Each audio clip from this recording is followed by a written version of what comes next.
Hello hi అండి. మరలా ఒక రెసిపీ తీసుకొని మీ ముందుకు వచ్చేసానండి. ఈ రెసిపీ పేరు ఏమిటంటే ఆవకాయ పచ్చడండి.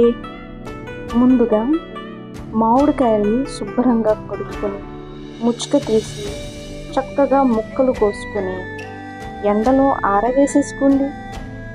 చక్కగా ఎండితే బాగుంటుందండి, ముక్క చదరకుండా చక్కగా ఉంటుందండి.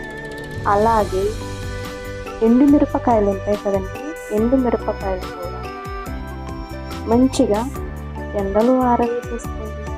ఈ మెంతులను కూడా చక్కగా ఫ్రై చేసుకొని ఎండలో ఆరబెట్టుకోండి. దాంతోపాటు సాల్ట్ కూడా ఎండలో ఆరబెట్టేసుకోండి. మామిడి ముక్కలు చూడండి ఇలా ఉండాలి. ఓకే అండి. వాటితో పాటు వెల్లుల్లి రబ్బలు కూడా ఎండలో ఆరబెట్టేసుకోండి. ఆరిన మెంతులను చక్కగా మెత్తగా మిక్సీ పట్టేసుకోండి. బరగ్గా ఉంటే ఇంకా చాలా బాగుంటుందండి. మిక్సీ పట్టుకొని పక్కన పెట్టేసుకోండి. మనం కారం ఆడించుకుంటాం కదండి, ఎండబెట్టిన మిరపకాయల కారం. ఆ కారాన్ని మీరు కొలత ప్రకారంగా తీసుకోండి. నేనైతే 4 కేజీల కారం తీసుకున్నానండి. చూడండి, వెల్లుల్లి వేసేసుకొని తర్వాత ఈ మెంతుల పిండి ఉంటుంది కదండి, అది కూడా చక్కగా కారంలో కలిపేసుకోండి. నేను 4 కేజీల కారానికి 1 కేజీ ఉప్పు తీసుకున్నానండి, నాకు సరిపోయింది. తర్వాత శుభ్రంగా కడుక్కున్న జాడీలో కొద్దిగా ఆయిల్ వేసేసుకోండి.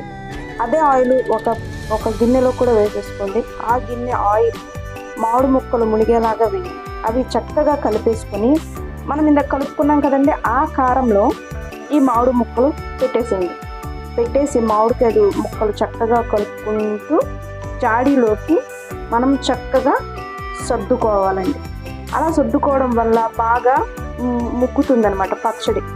అది బాగుంటుంది. ఈ పచ్చడి ముక్కడానికి మనకి 3 రోజుల సమయం పడుతుంది. ఓకే అండి. ముగ్గిన తర్వాత మనం 3వ రోజు పచ్చడి కలుపుకోవాలండి. చూడండి, మనం చక్కగా గాలి పచ్చడి జాడీలోకి వెళ్ళకుండా చక్కగా ప్యాక్ చేసుకోవాలి. అలా ప్యాక్ చేసుకోవడం వల్ల ఇతర పచ్చడి పాడవకుండా ఉంటుంది. ఓకే అండి. చక్కగా ఆ జాడీలో పచ్చడిని ఒక గిన్నెలోకి, అంటే పెద్ద గిన్నెలోకి తీసుకొని కలుపుకోండి. ఒకవేళ సాల్ట్ సరిపోకపోతే సాల్ట్ వేసుకోవచ్చు.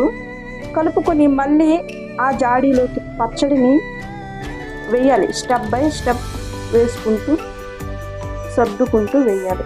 వేసిన లేయర్స్ బై లేయర్స్ ఆయిల్ కొంచెం పొయ్యాలండి. అలా పొయ్యటం వల్ల ముక్క మునిగి పాడవకుండా ఉంటుంది, అంటే రుచి రావటం అలా రాకుండా ఉంటుంది.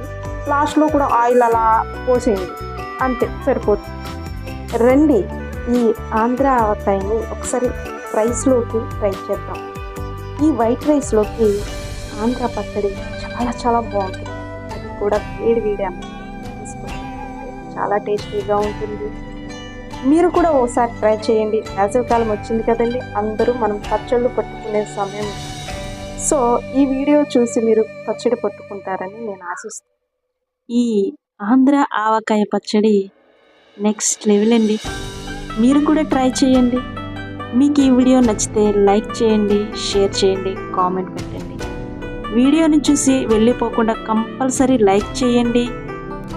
చాలా ఓపికగా ఈ వీడియో చూసినందుకు అందరికీ చాలా థ్యాంక్స్ అండి.